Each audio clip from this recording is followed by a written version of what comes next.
पंजाब के अंदर जो हमारा मवासलाती निज़ाम है, सिस्टम है, जो ट्रांसपोर्ट से जुड़ा हुआ है, उसको बेहतर बनाने के लिए जो नंबर 1 इस हुकूमत की तरजीह है, उसके तहत चूँकि आपको भी पता है कि जो हमारी इंटरसिटी बसेस हैं जो इससे लाहौर से मुख्तलिफ़ शहरों के लिए निकलती हैं, वहाँ प्रॉपर एक ऑर्गेनाइज स्ट्रक्चर ना होने की वजह से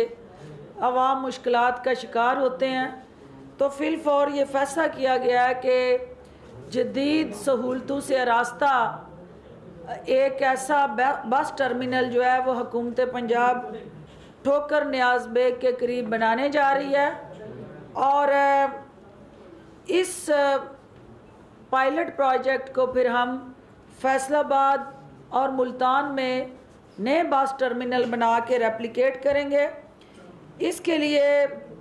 वज़ीर आला उस्मान बुज़दार साहब ने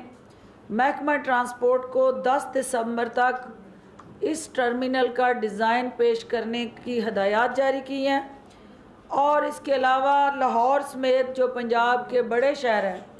वहाँ इलेक्ट्रिक बसेस का एक स्क्वाड शुरू किया जा रहा है। इन इलेक्ट्रिक बसों को पोल्यूशन फ्री करने के लिए शहर को, क्योंकि स्मोग और ट्रैफिक कंजेशन और पोल्यूशन की वजह से हमारी जो शहरी आबादी है उसके लिए सेहत के चैलेंजेस बढ़ रहे हैं, तो लिहाजा इलेक्ट्रिक बसें जो माहौलियाती आलूदगी और स्मोग में कमी का बायस बनेगी, इनको लॉन्च करने का फ़ैसला किया गया है।